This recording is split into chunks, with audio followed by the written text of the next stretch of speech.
بسم الله الرحمن الرحيم. ألف لام ميم. ذلك الكتاب لا ريب فيه هدى للمتقين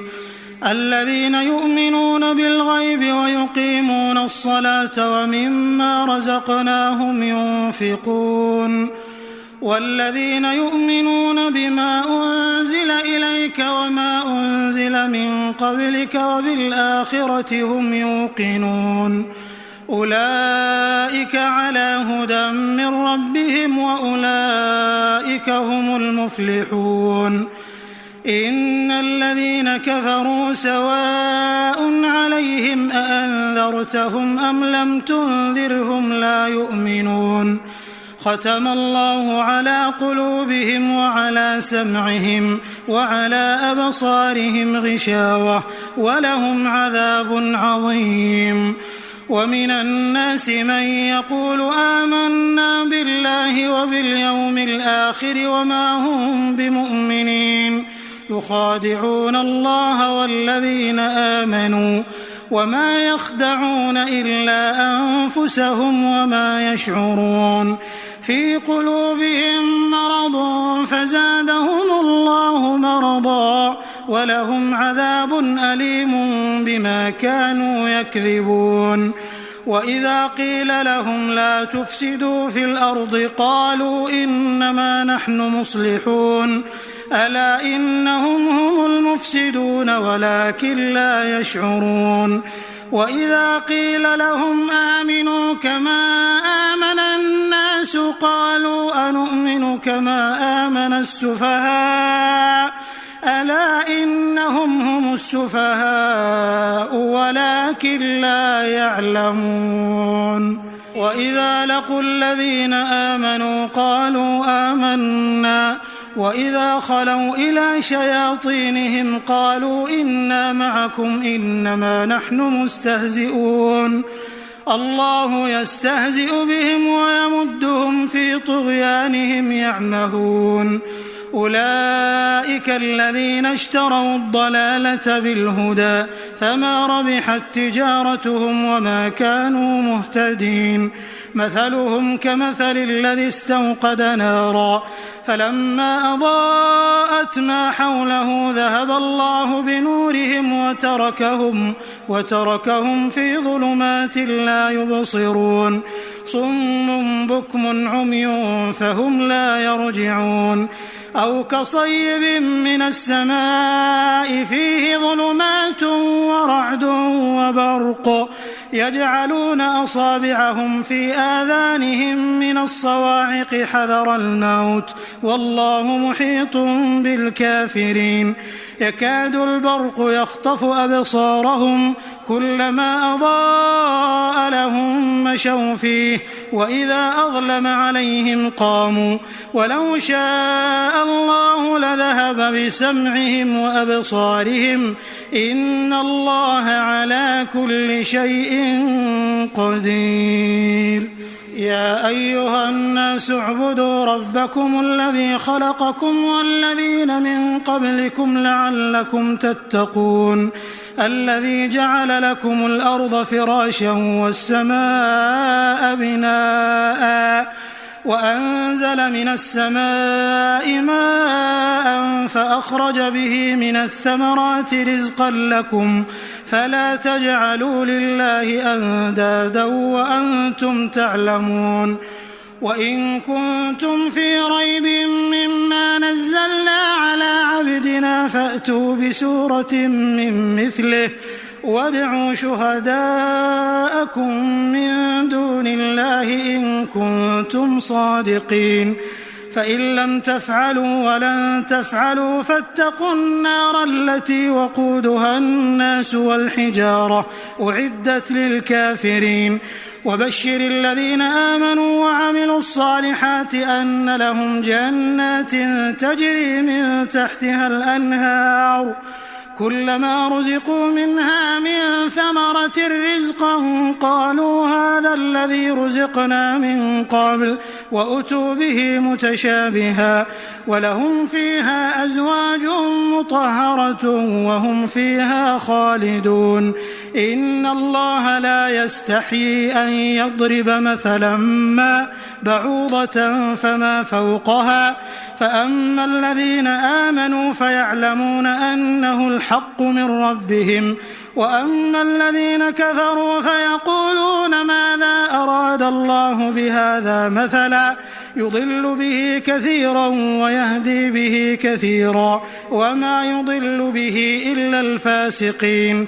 الذين ينقضون عهد الله من بعد ميثاقه ويقطعون ما أمر الله به أن يوصل ويفسدون في الأرض أولئك هم الخاسرون كيف تكفرون بالله وكنتم أمواتا فأحياكم ثم يميتكم ثم يحييكم ثم إليه ترجعون هو الذي خلق لكم ما في الأرض جميعا ثم استوى إلى السماء فسواهن 7 سماوات وهو بكل شيء عليم وإذ قال ربك للملائكة إني جاعل في الأرض خليفة قالوا أتجعل فيها من يفسد فيها ويسفك الدماء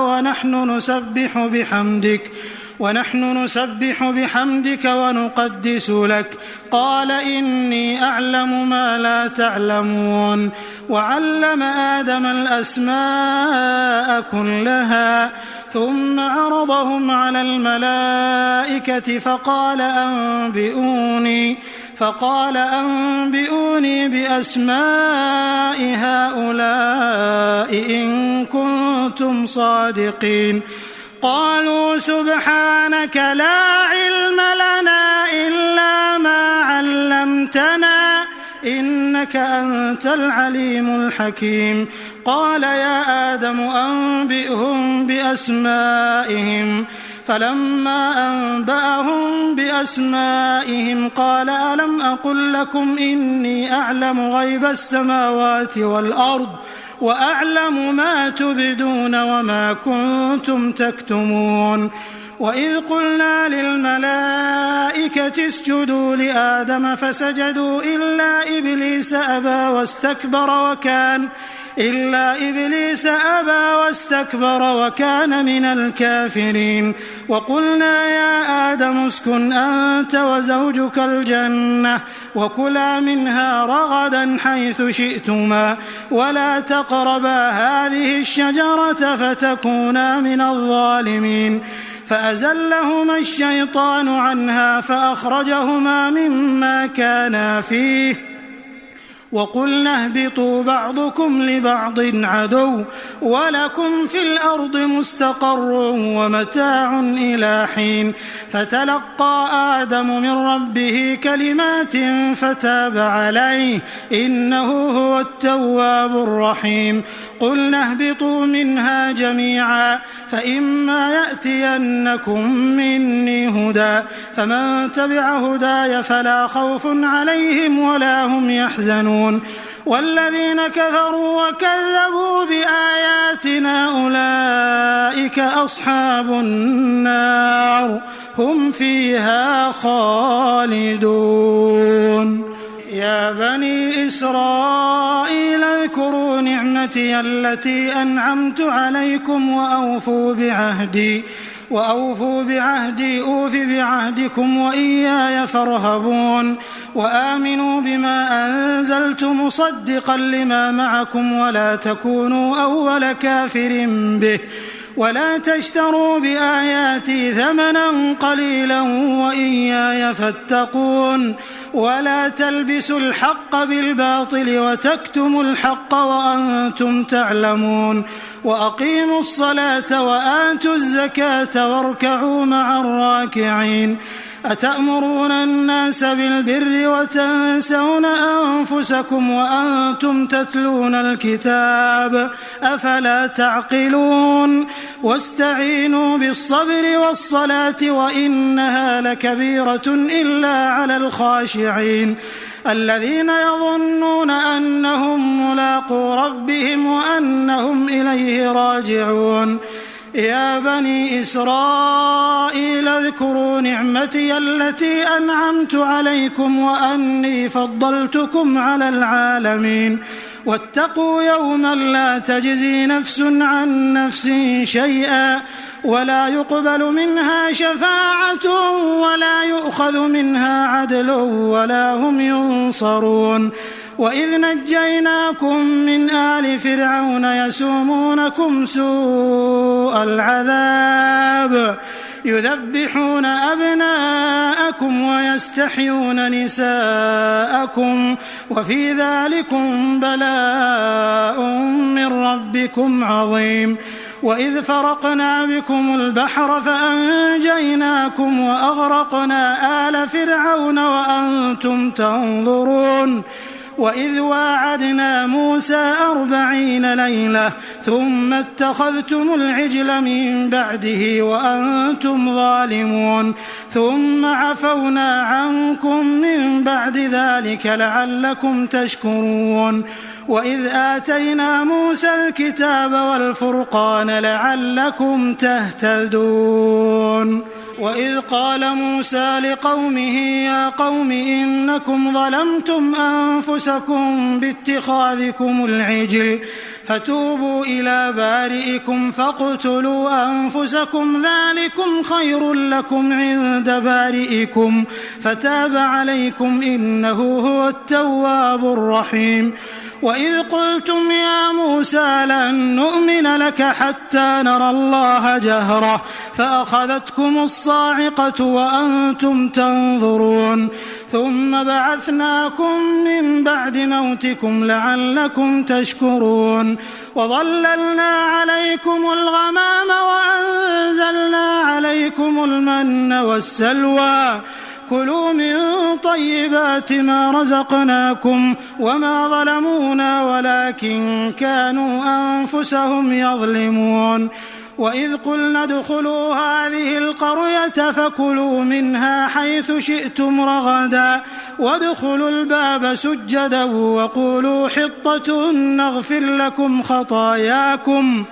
وسنزيد المحسنين فبدل الذين ظلموا قولا غير الذي قيل لهم فأنزلنا على الذين ظلموا رجزا من السماء بما كانوا يفسقون وإذ استسقى موسى لقومه فقلنا اضرب بعصاك الحجر فانفجرت منه 12 عينا قد علم كل أناس مشربهم كلوا واشربوا من رزق الله ولا تعثوا في الأرض مفسدين وإذ قلتم يا موسى لن نصبر على طعام واحد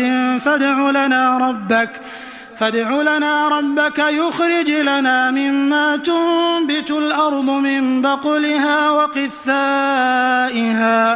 من بقلها وقثائها وفومها وعدسها وبصلها قال أتستبدلون الذي هو أدنى بالذي هو خير اهبطوا مصرا فإن لكم ما سألتم وضربت عليهم الذلة والمسكنة وباءوا بغضب من الله ذلك بأنهم كانوا يكفرون بآيات الله ويقتلون النبيين بغير الحق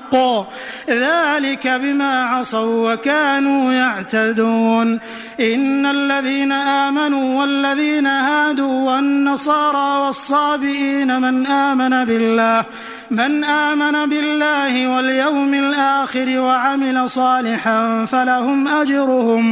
فلهم أجرهم عند ربهم ولا خوف عليهم ولا هم يحزنون وإذ أخذنا ميثاقكم ورفعنا فوقكم الطور خذوا ما آتيناكم بقوة واذكروا ما فيه لعلكم تتقون ثم توليتم من بعد ذلك فلولا فضل الله عليكم ورحمته لكنتم من الخاسرين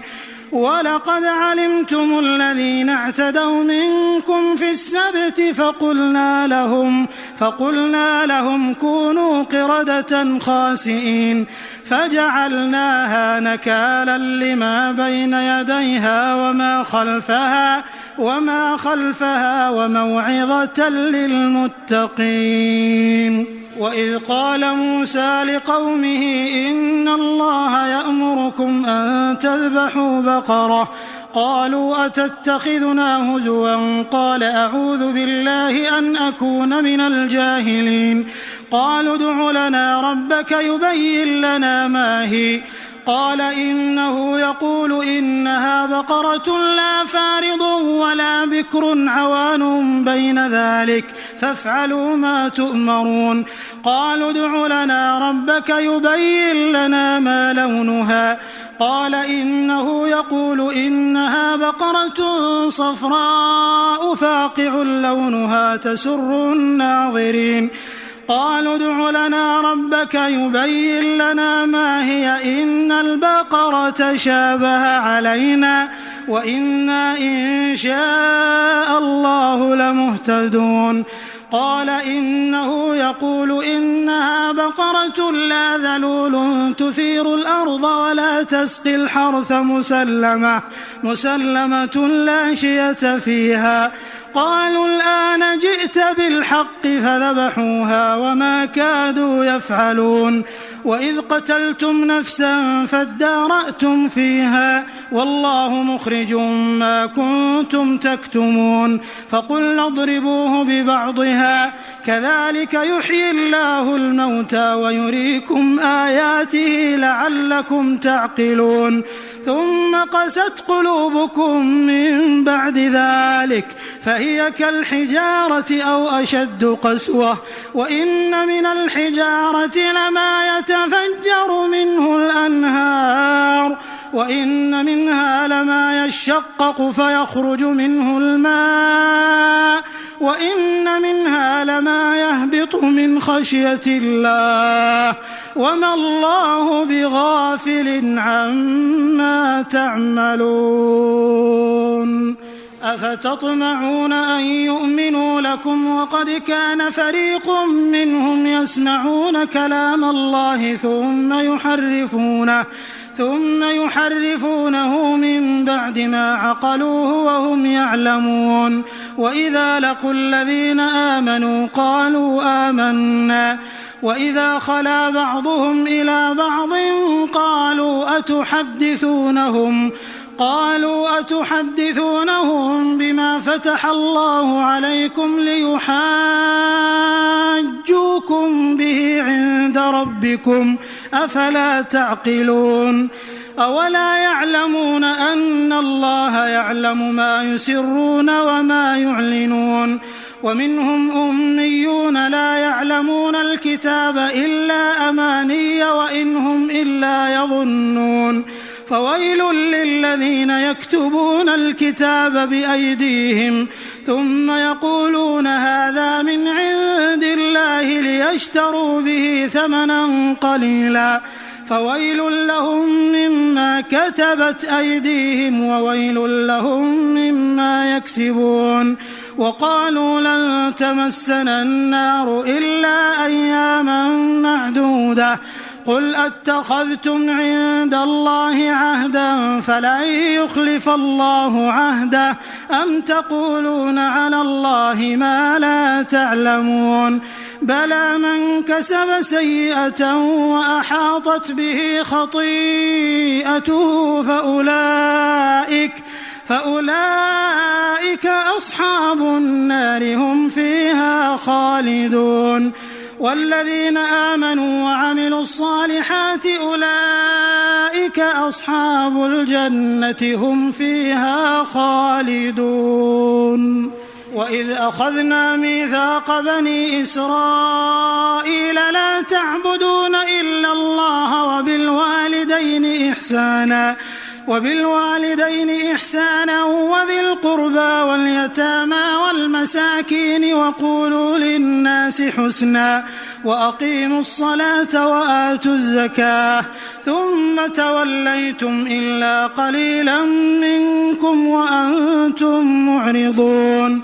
وإذ أخذنا ميثاقكم لا تسفكون دماءكم ولا تخرجون أنفسكم من دياركم ثم أقررتم وأنتم تشهدون ثم أنتم هؤلاء تقتلون أنفسكم وتخرجون فريقا منكم من ديارهم تظاهرون عليهم بالإثم والعدوان وإن يأتوكم أسارى تفادوهم وهو محرم عليكم إخراجهم أفتؤمنون ببعض الكتاب وتكفرون ببعض فما جزاء من يفعل ذلك منكم إلا خزي في الحياة الدنيا ويوم القيامة يردون إلى أشد العذاب وما الله بغافل عما تعملون أولئك الذين اشتروا الحياة الدنيا بالآخرة فلا يخفف عنهم العذاب ولا هم ينصرون ولقد آتينا موسى الكتاب وقفينا من بعده بالرسل وآتينا عيسى ابن مريم البينات وأيدناه بروح القدس أفكلما جاءكم رسول بما لا تهوى أنفسكم استكبرتم ففريقا كذبتم وفريقا تقتلون وقالوا قلوبنا غلف بل لعنهم الله بكفرهم فقليلا ما يؤمنون ولما جاءهم كتاب من عند الله مصدق لما معهم وكانوا من قبل يستفتحون على الذين كفروا فلما جاءهم ما عرفوا كفروا به فلعنة الله على الكافرين بئس ما اشتروا به أنفسهم أن يكفروا بما أنزل الله بغيا أن ينزل الله من فضله على من يشاء من عباده فباءوا بغضب على غضب وللكافرين عذاب مهين وإذا قيل لهم آمنوا بما أنزل الله قالوا نؤمن بما أنزل علينا ويكفرون بما وراءه وهو الحق مصدقا لما معهم قل فلم تقتلون أنبياء الله من قبل إن كنتم مؤمنين ولقد جاءكم موسى بالبينات ثم اتخذتم العجل من بعده وأنتم ظالمون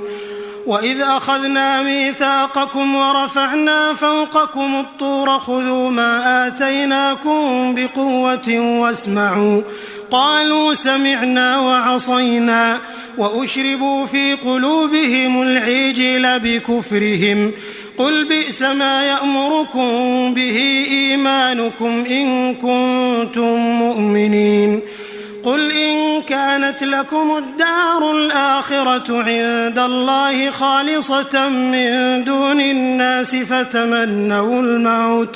فتمنوا الموت إن كنتم صادقين ولن يتمنوه أبدا بما قدمت أيديهم والله عليم بالظالمين ولتجدنهم أحرص الناس على حياة ومن الذين أشركوا يود أحدهم لو يعمر 1000 سنة وما هو بمزحزحه من العذاب أن يعمر والله بصير بما يعملون قل من كان عدوا لجبريل فإنه نزله على قلبك بإذن الله مصدقا لما بين يديه وهدى وبشرى للمؤمنين من كان عدوا لله وملائكته ورسله وجبريل وميكال فإن الله عدو للكافرين ولقد أنزلنا إليك آيات بينات وما يكفر بها إلا الفاسقون أوكلما عاهدوا عهدا نبذه فريق منهم بل أكثرهم لا يؤمنون ولما جاءهم رسول من عند الله مصدق لما معهم نبذ فريق من الذين أوتوا الكتاب كتاب الله وراء ظهورهم كأنهم لا يعلمون واتبعوا ما تتلو الشياطين على ملك سليمان وما كفر سليمان ولكن الشياطين كفروا يعلمون الناس السحر وما أنزل على الملكين ببابل هاروت وماروت وما يعلمان من أحد حتى يقولا إنما نحن فتنة فلا تكفر فيتعلمون منهما ما يفرقون به بين المرء وزوجه وما هم بضارين به من أحد إلا بإذن الله ويتعلمون ما يضرهم ولا ينفعهم ولقد علموا لمن اشتراه ما له في الآخرة من خلاق ولبئس ما شروا به أنفسهم لو كانوا يعلمون ولو أنهم آمنوا واتقوا لمثوبة من عند الله خير لو كانوا يعلمون يا أيها الذين آمنوا لا تقولوا راعنا وقولوا انظرنا واسمعوا وللكافرين عذاب أليم ما يود الذين كفروا من أهل الكتاب ولا المشركين أن ينزل عليكم من خير من ربكم والله يختص برحمته من يشاء والله ذو الفضل العظيم ما ننسخ من آية أو ننسها نأت بخير منها أو مثلها ألم تعلم أن الله على كل شيء قدير ألم تعلم أن الله له ملك السماوات والأرض وما لكم من دون الله من ولي ولا نصير أم تريدون أن تسألوا رسولكم كما سئل موسى من قبل ومن يتبدل الكفر بالإيمان فقد ضل سواء السبيل ود كثير من أهل الكتاب لو يردونكم من بعد إيمانكم كفارا حسدا من عند أنفسهم من بعد ما تبين لهم الحق فاعفوا واصفحوا حتى يأتي الله بأمره إن الله على كل شيء قدير وأقيموا الصلاة وآتوا الزكاة وما تقدموا لأنفسكم من خير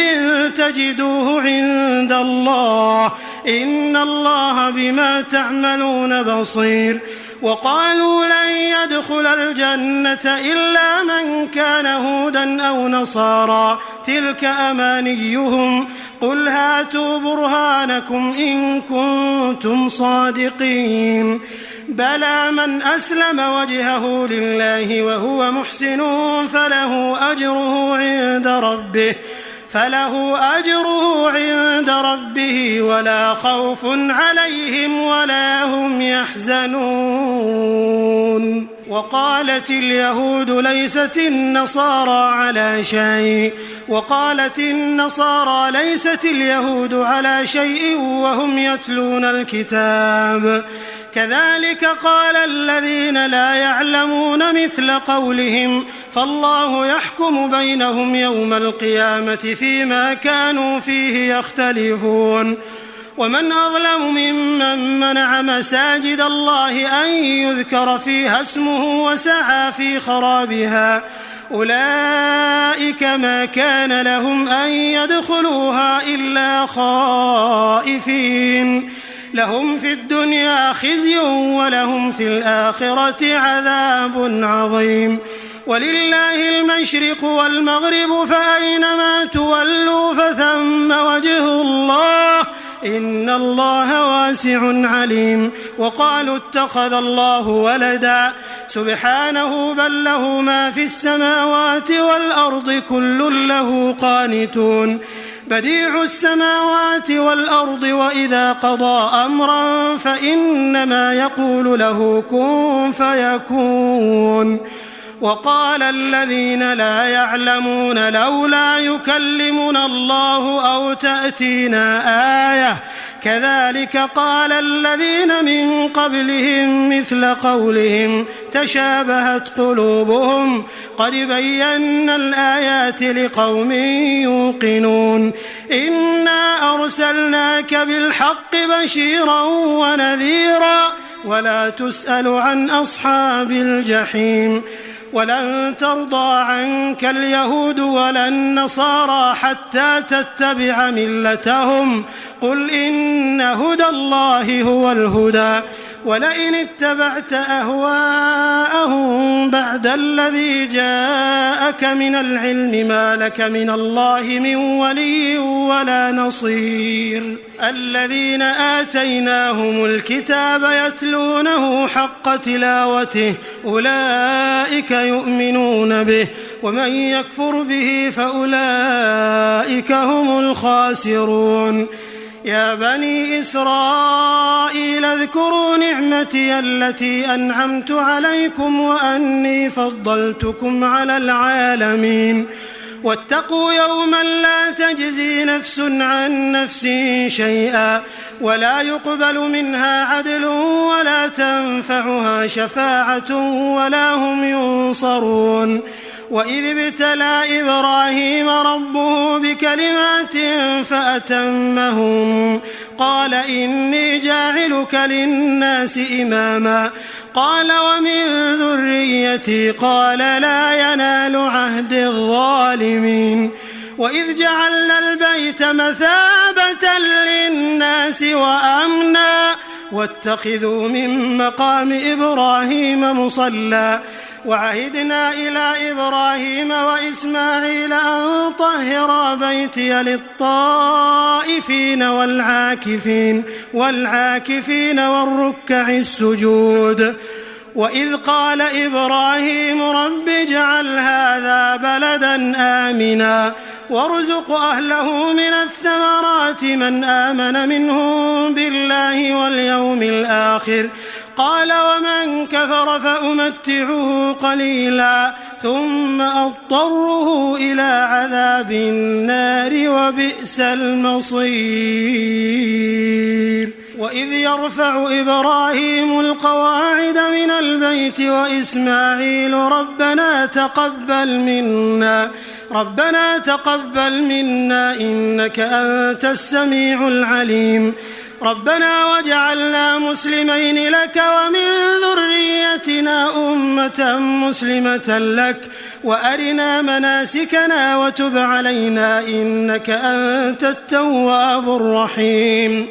ربنا وابعث فيهم رسولا منهم يتلو عليهم آياتك ويعلمهم الكتاب والحكمة ويزكيهم إنك أنت العزيز الحكيم. ومن يرغب عن ملة إبراهيم إلا من سفه نفسه ولقد اصطفيناه في الدنيا وإنه في الآخرة لمن الصالحين إذ قال له ربه أسلم قال أسلمت لرب العالمين. ووصى بها إبراهيم بنيه ويعقوب يا بني إن الله اصطفى لكم الدين فلا تموتن إلا وأنتم مسلمون.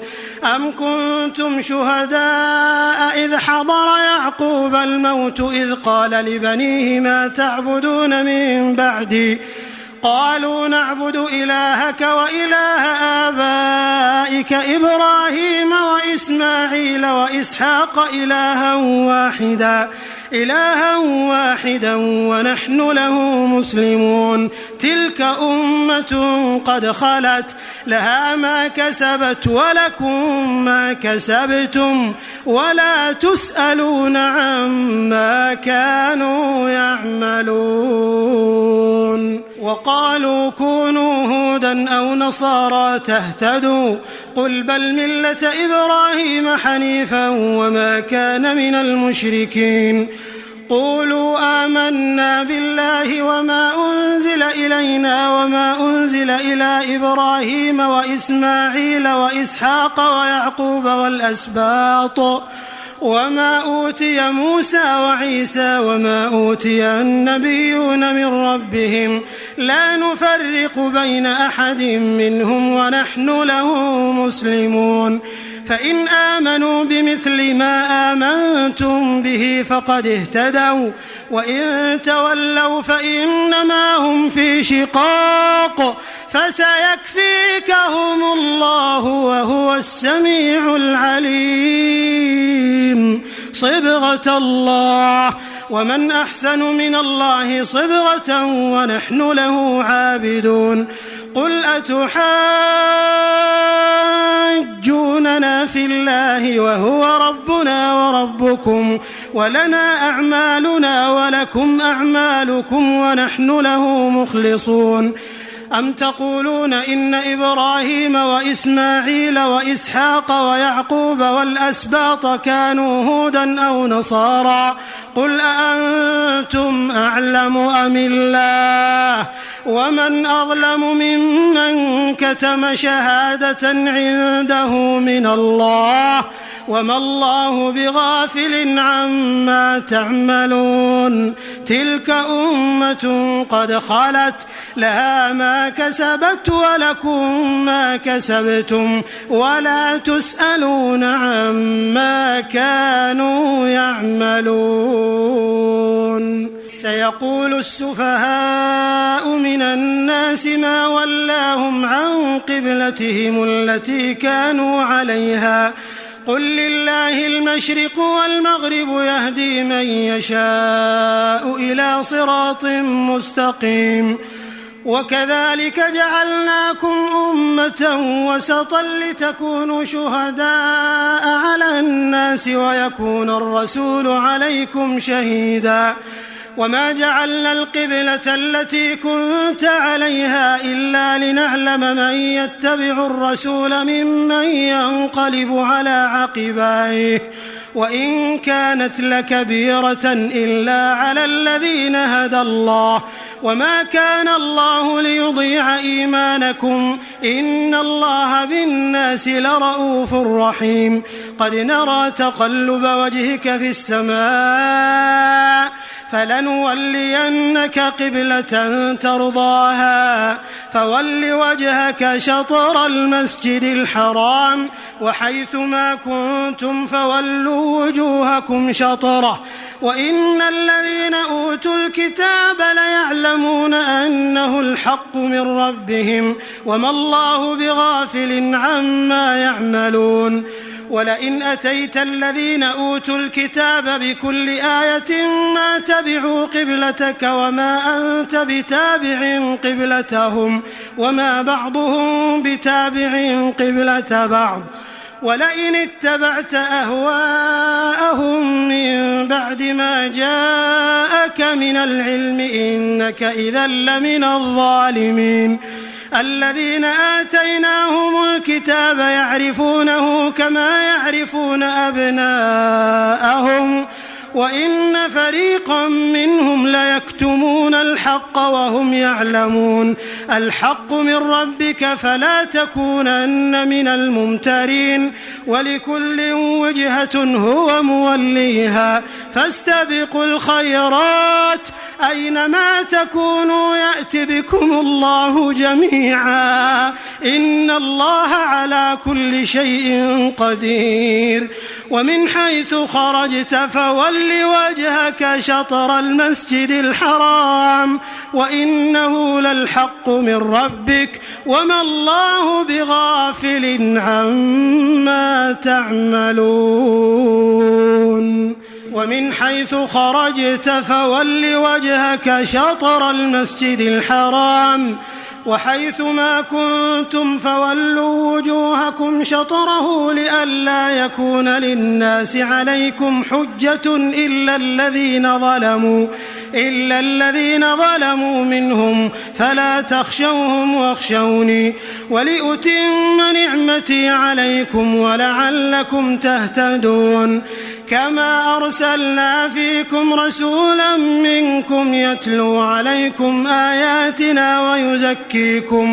ويزكيكم ويعلمكم الكتاب والحكمة ويعلمكم ما لم تكونوا تعلمون فاذكروني أذكركم واشكروا لي ولا تكفرون يا أيها الذين آمنوا استعينوا بالصبر والصلاة إن الله مع الصابرين ولا تقولوا لمن يقتل في سبيل الله أموات بل أحياء ولكن لا تشعرون ولنبلونكم بشيء من الخوف والجوع ونقص من الأموال والأنفس والثمرات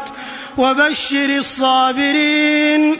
الذين إذا أصابتهم مصيبة قالوا إنا لله وإنا إليه راجعون أولئك عليهم صلوات من ربهم ورحمة وأولئك هم المهتدون إن الصفا والمروة من شعائر الله فمن حج البيت أو اعتمر فلا جناح عليه أن يطوف بهما ومن تطوع خيرا فإن الله شاكر عليم إن الذين يكتمون ما أنزلنا من البينات والهدى من بعد ما بيناه للناس في الكتاب أولئك يلعنهم الله ويلعنهم اللاعنون إلا الذين تابوا وأصلحوا وبينوا فأولئك أتوب عليهم وأنا التواب الرحيم إن الذين كفروا وماتوا وهم كفار أولئك عليهم لعنة الله والملائكة والناس أجمعين خالدين فيها لا يخفف عنهم العذاب ولا هم ينظرون وإلهكم إله واحد لا إله إلا هو الرحمن الرحيم إن في خلق السماوات والأرض واختلاف الليل والنهار والفلك التي تجري في البحر بما ينفع الناس وما أنزل الله من السماء من ماء فأحيا به الأرض بعد موتها وبث فيها من كل دابة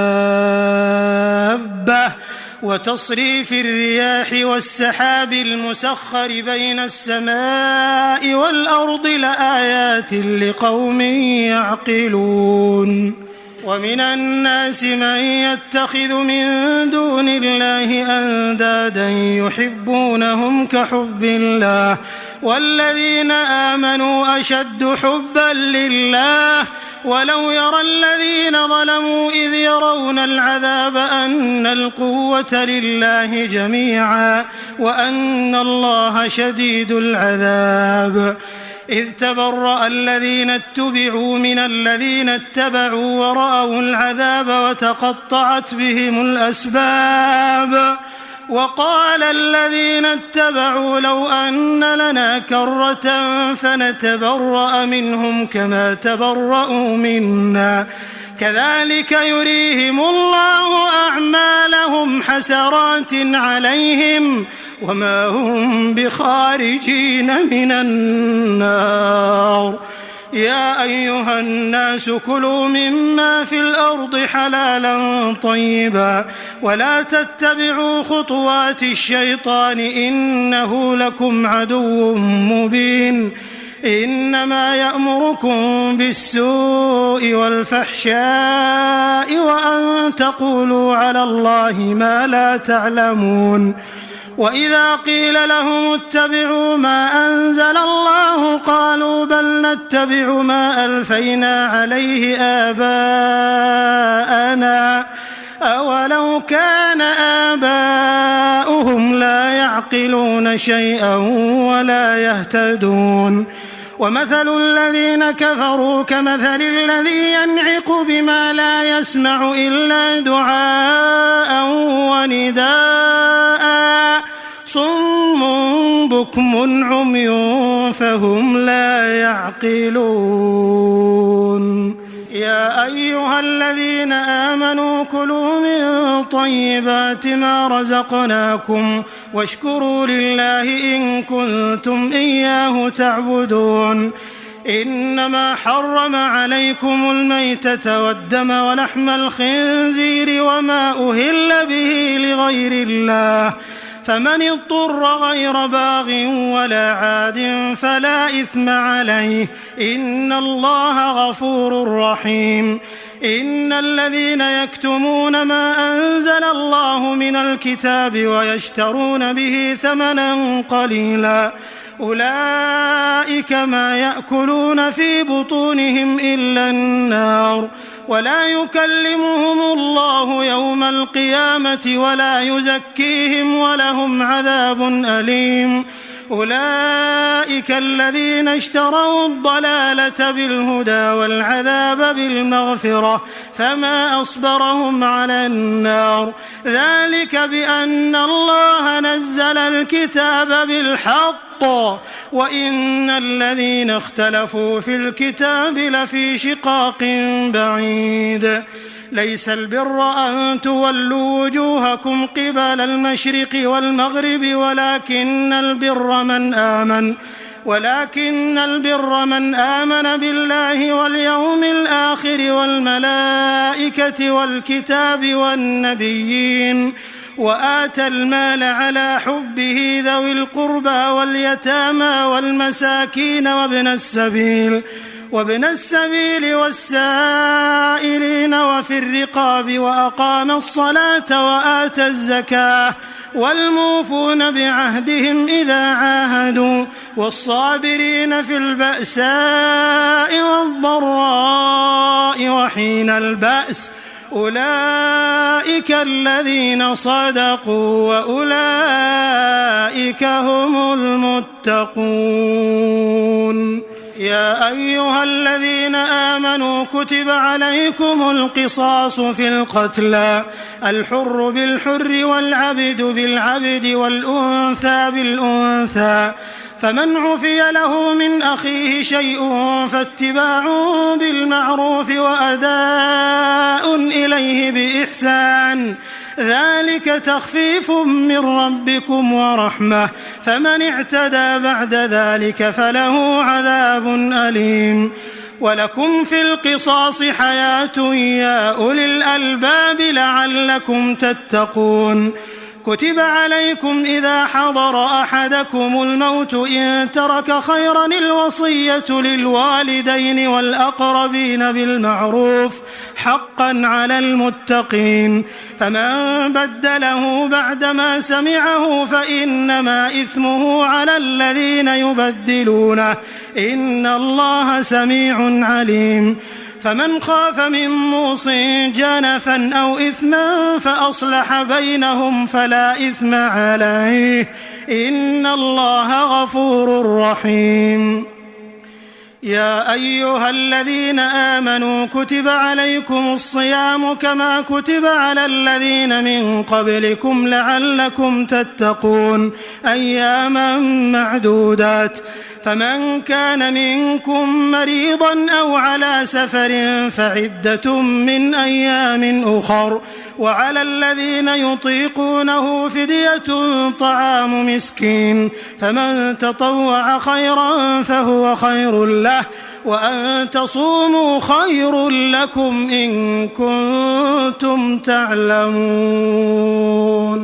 شهر رمضان الذي أنزل فيه القرآن هدى للناس وبينات من الهدى والفرقان فمن شهد منكم الشهر فليصم ومن كان مريضا أو على سفر فعدة من أيام أخر يريد الله بكم اليسر ولا يريد بكم العسر ولتكملوا العدة ولتكبروا الله على ما هداكم ولعلكم تشكرون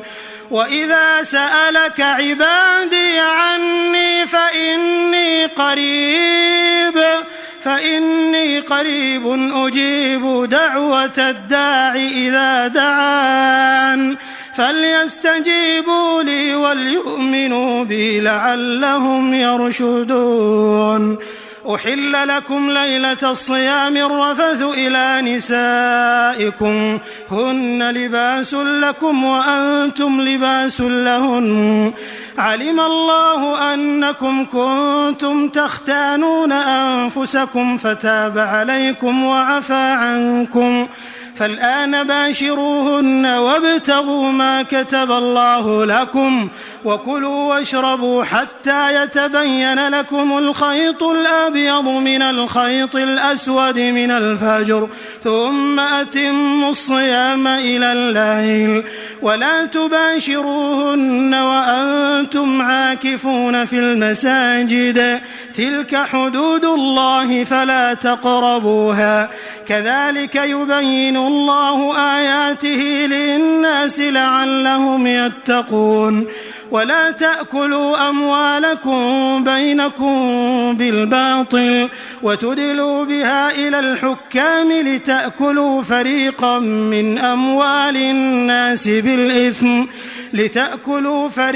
من أموال الناس بالإثم وأنتم تعلمون يسألونك عن الأهلة قل هي مواقيت للناس والحج وليس البر بأن تأتوا البيوت من ظهورها ولكن البر من اتقى وأتوا البيوت من أبوابها واتقوا الله لعلكم تفلحون وقاتلوا في سبيل الله الذين يقاتلونكم ولا تعتدوا إن الله لا يحب المعتدين وقتلوهم حيث ثقفتموهم وأخرجوهم من حيث أخرجوكم والفتنة أشد من القتل ولا تقاتلوهم عند المسجد الحرام حتى يقاتلوكم فيه فإن قاتلوكم فاقتلوهم كذلك جزاء الكافرين فإن انتهوا فإن الله غفور رحيم وقاتلوهم حتى لا تكون فتنة ويكون الدين لله فإن انتهوا فلا عدوان إلا على الظالمين الشهر الحرام بالشهر الحرام والحرمات قصاص فمن اعتدى عليكم فاعتدوا عليه بمثل ما اعتدى عليكم واتقوا الله واعلموا أن الله مع المتقين وأنفقوا في سبيل الله ولا تلقوا بأيديكم إلى التهلكة وأحسنوا إن الله يحب المحسنين وأتموا الحج والعمرة لله فإن أحصرتم فما استيسر من الهدي ولا تحلقوا رؤوسكم حتى يبلغ الهدي محله فمن كان منكم مريضا أو به أذى من رأسه ففدية من صيام أو صدقة أو نسك فإذا أمنتم فمن تمتع بالعمرة إلى الحج فما استيسر من الهدي فمن لم يجد فصيام 3 أيام في الحج و7 إذا رجعتم تلك 10 كاملة ذلك لمن لم يكن أهله حاضر المسجد الحرام واتقوا الله واعلموا أن الله شديد العقاب الحج أشهر معلومات فمن فرض فيهن الحج فلا رفث ولا فسوق ولا جدال في الحج وما تفعلوا من خير يعلمه الله وتزودوا فإن خير الزاد التقوى واتقون يا أولي الألباب ليس عليكم جناح أن تبتغوا فضلا من ربكم فإذا أفضتم من عرفات فاذكروا الله عند المشعر الحرام واذكروه كما هداكم وإن كنتم من قبله لمن الضالين ثم أفيضوا من حيث أفاض الناس واستغفروا الله إن الله غفور رحيم فإذا قضيتم مناسككم فاذكروا الله كذكركم آباءكم أو أشد ذكرا فمن الناس من يقول ربنا آتنا في الدنيا وما له في الآخرة من خلاق ومنهم من يقول ربنا آتنا في الدنيا حسنة وفي الآخرة حسنة وقنا عذاب النار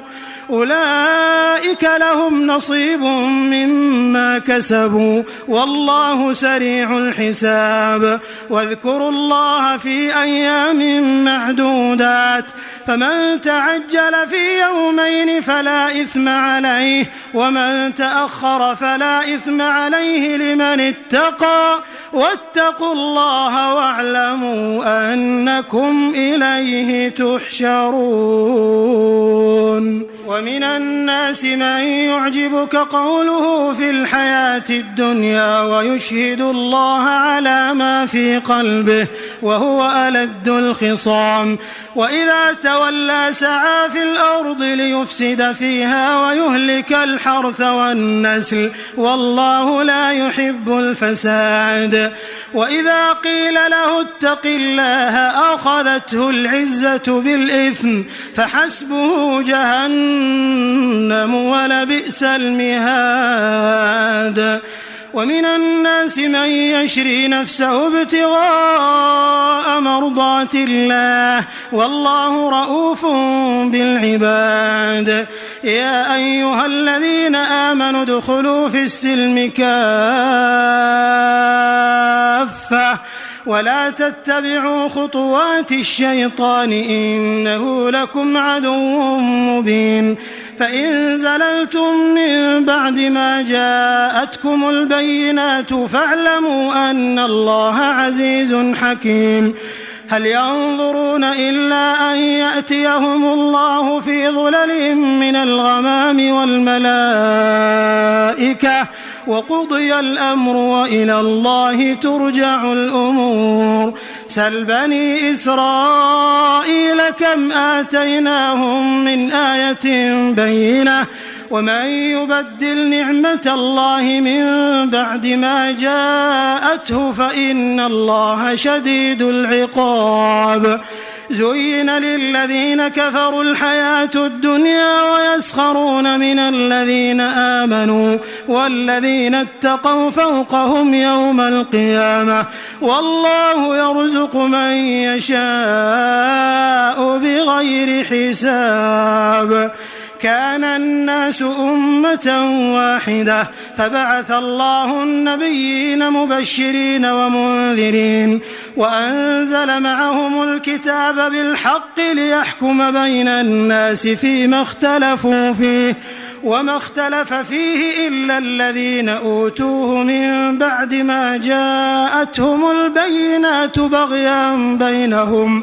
فهدى الله الذين آمنوا لما اختلفوا فيه من الحق بإذنه والله يهدي من يشاء إلى صراط مستقيم. أم حسبتم أن تدخلوا الجنة ولما يأتكم مثل الذين خلوا من قبلكم مستهم البأساء والضراء وزلزلوا حتى يقول الرسول والذين آمنوا معه متى نصر الله ألا إن نصر الله قريب.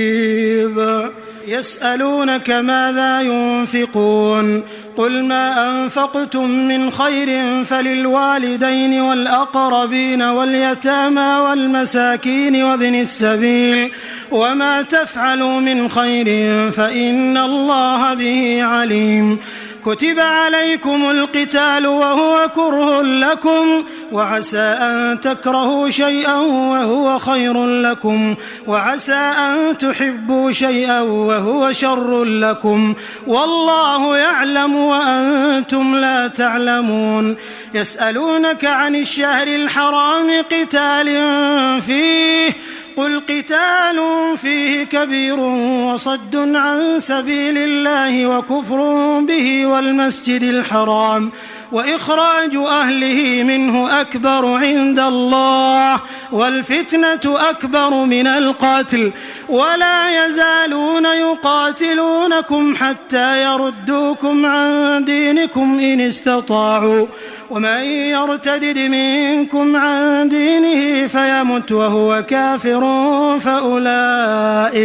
فأولئك حبطت أعمالهم في الدنيا والآخرة وأولئك أصحاب النار هم فيها خالدون. إن الذين آمنوا والذين هاجروا وجاهدوا في سبيل الله أولئك يرجون رحمة الله والله غفور رحيم. يسألونك عن الخمر والميسر قل فيهما إثم كبير ومنافع للناس وإثمهما أكبر من نفعهما ويسألونك ماذا ينفقون قل العفو كذلك يبين الله لكم الآيات لعلكم تتفكرون في الدنيا والآخرة. ويسألونك عن اليتامى قل إصلاح لهم خير وإن تخالطوهم فإخوانكم والله يعلم المفسد من المصلح ولو شاء الله لأعنتكم إن الله عزيز حكيم. ولا تنكحوا المشركات حتى يؤمنوا ولأمة مؤمنة خير من مشركة ولو أعجبتكم ولا تنكحوا المشركين حتى يؤمنوا ولعبد مؤمن خير من مشرك ولو أعجبكم أولئك يدعون إلى النار والله يدعو إلى الجنة والمغفرة بإذنه ويبين آياته للناس لعلهم يتذكرون. ويسألونك عن المحيض قل هو أذى فاعتزلوا النساء في المحيض ولا تقربوهن حتى يطهرن فإذا تطهرن فأتوهن من حيث أمركم الله إن الله يحب التوابين ويحب المتطهرين. نساؤكم حرث لكم فأتوا حرثكم أنى شئتم وقدموا لأنفسكم واتقوا الله واعلموا أنكم ملاقوه وبشر المؤمنين. ولا تجعلوا الله عرضة لأيمانكم أن تبروا وتتقوا وتصلحوا بين الناس والله سميع عليم. لا يؤاخذكم الله باللغو في أيمانكم ولكن يؤاخذكم بما كسبت قلوبكم والله غفور حليم. للذين يؤلون من نسائهم تربص 4 أشهر فإن فاءوا فإن الله غفور رحيم وإن عزموا الطلاق فإن الله سميع عليم. والمطلقات يتربصن بأنفسهن 3 قروء ولا يحل لهن أن يكتمن ما خلق الله في أرحامهن إن كن يؤمن بالله واليوم الآخر وبعولتهن أحق بردهن في ذلك إن أرادوا إصلاحا ولهن مثل الذي عليهن بالمعروف وللرجال عليهن درجة والله عزيز حكيم. الطلاق 2 فإمساك بمعروف أو تسريح بإحسان. ولا يحل لكم أن تأخذوا مما آتيتموهن شيئا إلا أن يخافا ألا يقيما حدود الله فإن خفتم ألا يقيما حدود الله فلا جناح عليهما فيما افتدت به تلك حدود الله فلا تعتدوها ومن يتعد حدود الله فأولئك هم الظالمون. فإن طلقها فلا تحل له من بعد حتى تنكح زوجا غيره. فإن طلقها فلا جناح عليهما أن يتراجعا إن ظنا أن يقيما حدود الله وتلك حدود الله يبينها لقوم يعلمون. وإذا طلقتم النساء فبلغن أجلهن فأمسكوهن بمعروف أو سرحوهن بمعروف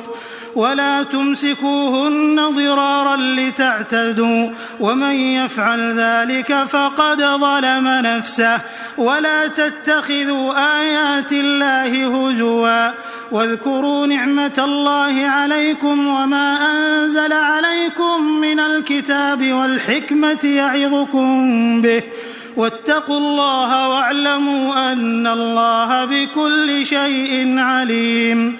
وإذا طلقتم النساء فبلغن أجلهن فلا تعضلوهن أن ينكحن أزواجهن إذا تراضوا بينهم بالمعروف ذلك يوعظ به من كان منكم يؤمن بالله واليوم الآخر ذلكم أزكى لكم وأطهر والله يعلم وأنتم لا تعلمون. والوالدات يرضعن أولادهن حولين كاملين لمن أراد أن يتم الرضاعة وعلى المولود له رزقهن وكسوتهن بالمعروف لا تكلف نفس إلا وسعها لا تضار والدة بولدها ولا مولود له بولده وعلى الوارث مثل ذلك فإن أرادا فصالا عن تراض منهما وتشاور فلا جناح عليهما وإن أردتم أن تسترضعوا أولادكم فلا جناح عليكم إذا سلمتم ما آتيتم بالمعروف واتقوا الله واعلموا أن الله بما تعملون بصير. والذين يتوفون منكم ويذرون أزواجا يتربصن بأنفسهن 4 أشهر و10 فإذا بلغن أجلهن فلا جناح عليكم فيما فعلن في أنفسهن بالمعروف والله بما تعملون خبير. ولا جناح عليكم فيما عرضتم به من خطبة النساء أو أكننتم في أنفسكم علم الله أنكم ستذكرونهن ولكن لا تواعدوهن سرا إلا أن تقولوا قولا معروفا ولا تعزموا عقدة النكاح حتى يبلغ الكتاب أجله واعلموا أن الله يعلم ما في أنفسكم فاحذروه واعلموا أن الله غفور حليم. لا جناح عليكم إن طلقتم النساء ما لم تمسوهن أو تفرضوا لهن فريضة ومتعوهن على الموسع قدره وعلى المقتر قدره متاعا بالمعروف حقا على المحسنين. وإن طلقتموهن من قبل أن تمسوهن وقد فرضتم لهن فريضة فنصف ما فرضتم إلا أن يعفون أو يعفو الذي بيده عقدة النكاح وأن تعفوا أقرب للتقوى ولا تنسوا الفضل بينكم إن الله بما تعملون بصير. حافظوا على الصلوات والصلاة الوسطى وقوموا لله قانتين فإن خفتم فرجالا أو ركبانا فإذا أمنتم فاذكروا الله كما علمكم ما لم تكونوا تعلمون. والذين يتوفون منكم ويذرون أزواجا وصية لأزواجهم متاعا إلى الحول غير إخراج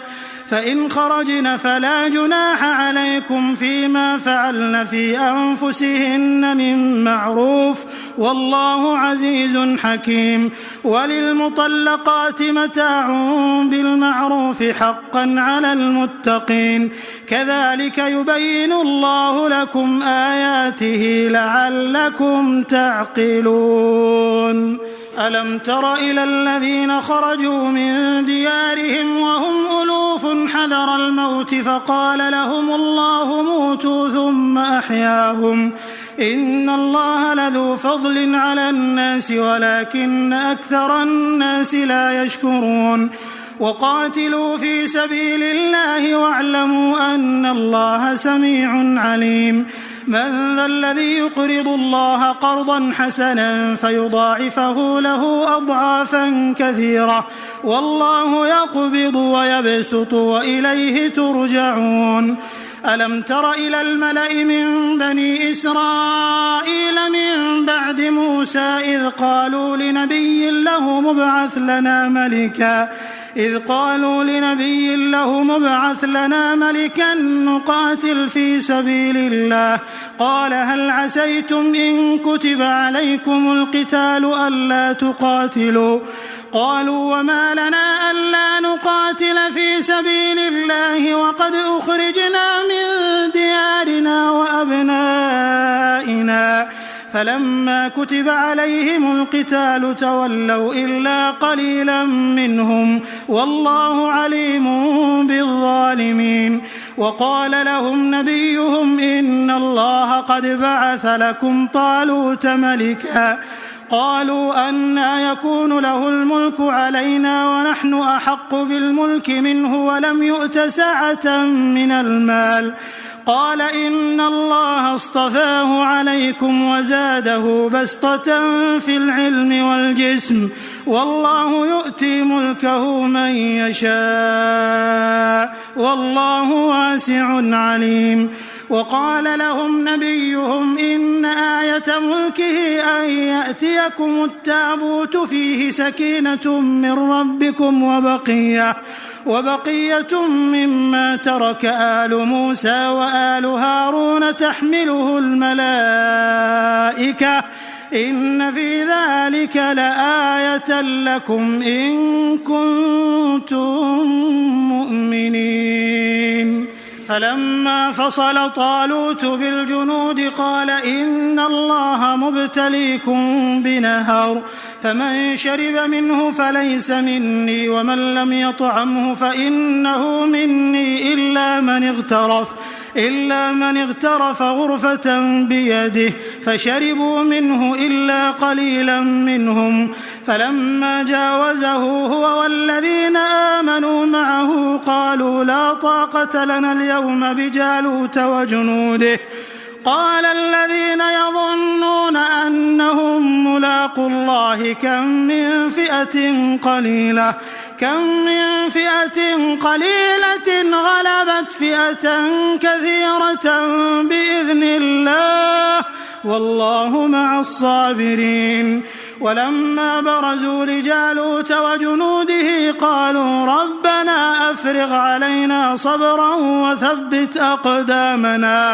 وثبت أقدامنا وانصرنا على القوم الكافرين. فهزموهم بإذن الله وقتل داود جالوت وآتاه الله الملك والحكمة وعلمه مما يشاء ولولا دفع الله الناس بعضهم ببعض لفسدت الأرض ولكن الله ذو فضل على العالمين. تلك آيات الله نتلوها عليك بالحق وإنك لمن المرسلين. تلك الرسل فضلنا بعضهم على بعض منهم من كلم الله ورفع بعضهم درجات وآتينا عيسى ابن مريم البينات وأيدناه بروح القدس ولو شاء الله ما اقتتل الذين من بعدهم من بعد ما جاءتهم البينات ولكن اختلفوا فمنهم من آمن ومنهم من كفر ولو شاء الله ما اقتتلوا ولكن الله يفعل ما يريد. يا أيها الذين آمنوا أنفقوا مما رزقناكم من قبل أن يأتي يوم لا بيع فيه ولا خلة ولا شفاعة والكافرون هم الظالمون. الله لا إله إلا هو الحي القيوم لا تأخذه سنة ولا نوم له ما في السماوات وما في الأرض من ذا الذي يشفع عنده إلا بإذنه يعلم ما بين أيديهم وما خلفهم ولا يحيطون بشيء من علمه إلا بما شاء وسع كرسيه السماوات والأرض ولا يؤوده حفظهما وهو العلي العظيم. لا إكراه في الدين قد تبين الرشد من الغي فمن يكفر بالطاغوت ويؤمن بالله فقد استمسك بالعروة الوثقى لا انفصام لها والله سميع عليم. الله ولي الذين آمنوا يخرجهم من الظلمات إلى النور والذين كفروا أولياؤهم الطاغوت يخرجونهم من النور إلى الظلمات أولئك أصحاب النار هم فيها خالدون. ألم تر إلى الذي حاج إبراهيم في ربه أن آتاه الله الملك إذ قال إبراهيم ربي الذي يحيي ويميت قال أنا أحيي وأميت قال إبراهيم فإن الله يأتي بالشمس من المشرق فأت بها من المغرب فبهت الذي كفر والله لا يهدي القوم الظالمين. أو كالذي مر على قرية وهي خاوية على عروشها قال أنى يحيي هذه الله بعد موتها فأماته الله 100 عام ثم بعثه قال كم لبثت قال لبثت يوما أو بعض يوم قال بل لبثت 100 عام فانظر إلى طعامك وشرابك لم يتسنه وانظر إلى حمارك ولنجعلك آية للناس وانظر إلى العظام كيف ننشزها ثم نكسوها لحما فلما تبين له قال أعلم أن الله على كل شيء قدير.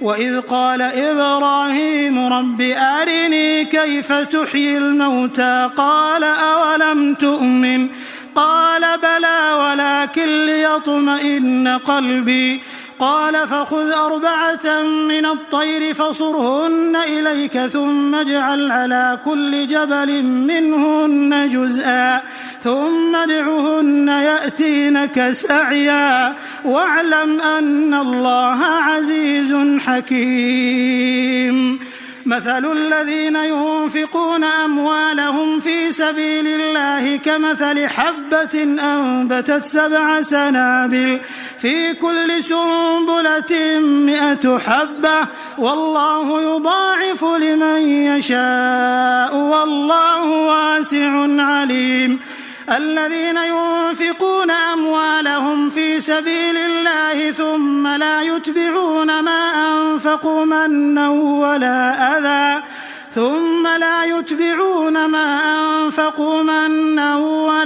أذى لهم أجرهم عند ربهم ولا خوف عليهم ولا هم يحزنون. قول معروف ومغفرة خير من صدقة يتبعها أذى والله غني حليم. يا أيها الذين آمنوا لا تبطلوا صدقاتكم بالمن والأذى كالذي ينفق ماله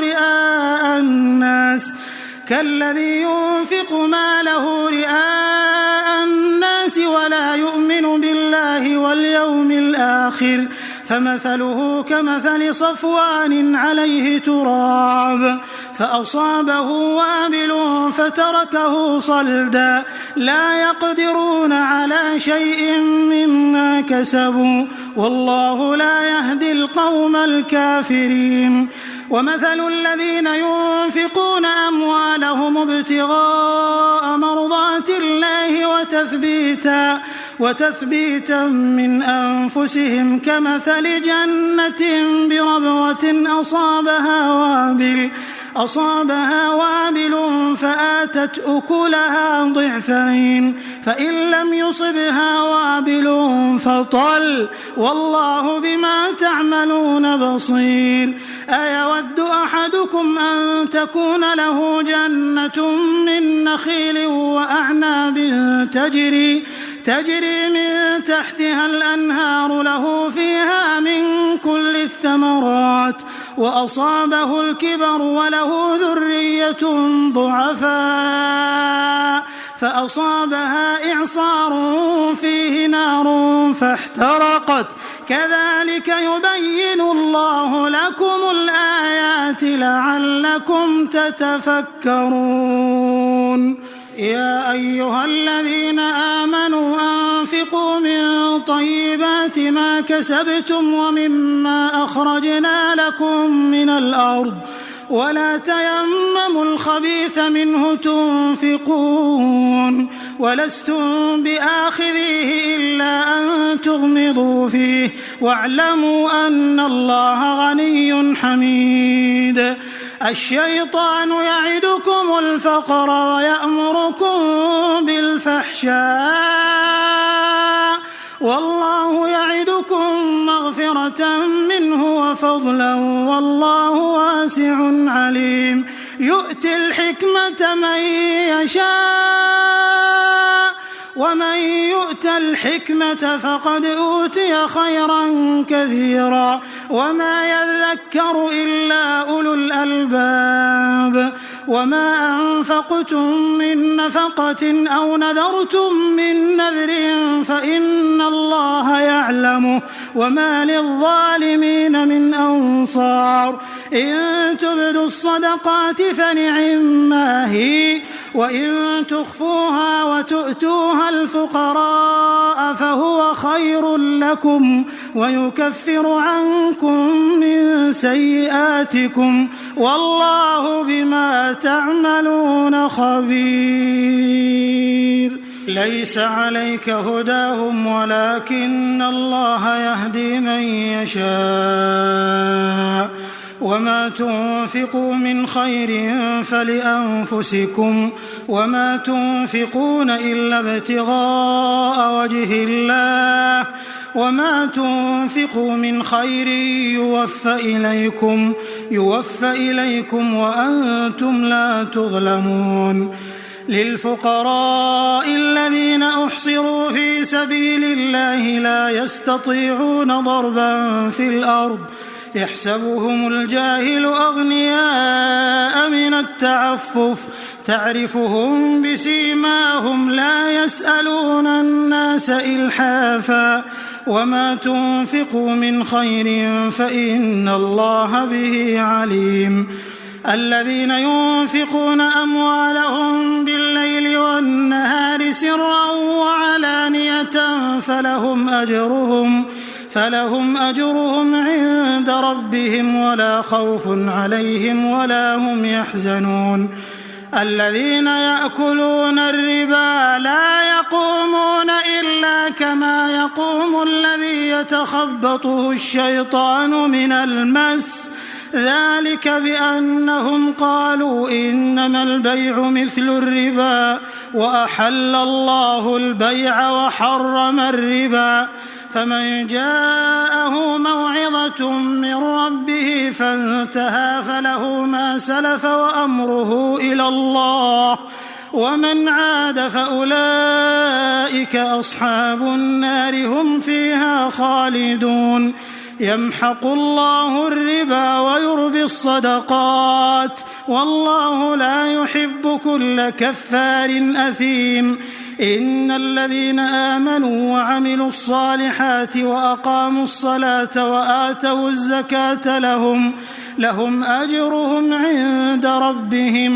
لهم أجرهم عند ربهم ولا خوف عليهم ولا هم يحزنون يا أيها الذين آمنوا اتقوا الله وذروا ما بقي من الربا إن كنتم مؤمنين فإن لم تفعلوا فأذنوا بحرب من الله ورسوله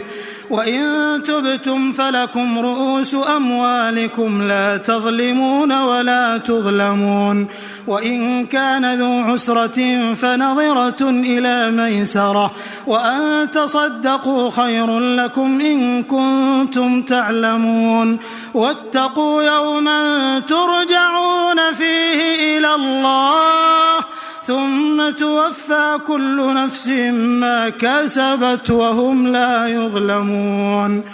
يا أيها الذين آمنوا إذا تداينتم بدين إلى أجل مسمى فاكتبوه وليكتب بينكم كاتب بالعدل ولا يأب كاتب أن يكتب كما علمه الله فليكتب وليملل الذي عليه الحق وليتق الله ربه ولا يبخس منه شيئا فإن كان الذي عليه الحق سفيها أو ضعيفا أو لا يستطيع أن يمل هو فليملل وليه بالعدل واستشهدوا شهيدين من رجالكم فإن لم يكونا رجلين فرجل وامرأتان ممن ترضون من الشهداء أن تضل إحداهما فتذكر إحداهما الأخرى ولا يأبى الشهداء إذا ما دعوا ولا تسأموا أن تكتبوه صغيرا أو كبيرا إلى أجله ذلكم أقسط عند الله وأقوم للشهادة وأدنى ألا ترتابوا إلا أن تكون تجارة حاضرة تديرونها بينكم فليس عليكم جناح ألا تكتبوها وأشهدوا إذا تبايعتم ولا يضار كاتب ولا شهيد وإن تفعلوا فإنه فسوق بكم واتقوا الله ويعلمكم الله والله بكل شيء عليم. وإن كنتم على سفر ولم تجدوا كاتبا فرهان مقبوضة فإن أمن بعضكم بعضا فليؤد الذي ائتمن أمانته وليتق الله ربه ولا تكتموا الشهادة ومن يكتمها فإنه آثم قلبه والله بما تعملون عليم. لله ما في السماوات وما في الأرض وإن تبدوا ما في أنفسكم أو تخفوه يحاسبكم به الله فيغفر لمن يشاء ويعذب من يشاء والله على كل شيء قدير. آمن الرسول بما أنزل إليه من ربه والمؤمنون كل آمن بالله وملائكته وكتبه ورسله لا نفرق بين أحد من رسله وقالوا سمعنا وأطعنا غفرانك ربنا وإليك المصير. لا يكلف الله نفسا إلا وسعها لها ما كسبت وعليها ما اكتسبت ربنا لا تؤاخذنا إن نسينا أو أخطأنا ربنا ولا تحمل علينا إصرا كما حملته على الذين من قبلنا ربنا ولا تحملنا ما لا طاقة لنا به واعف عنا واغفر لنا وارحمنا أنت مولانا فانصرنا على القوم الكافرين.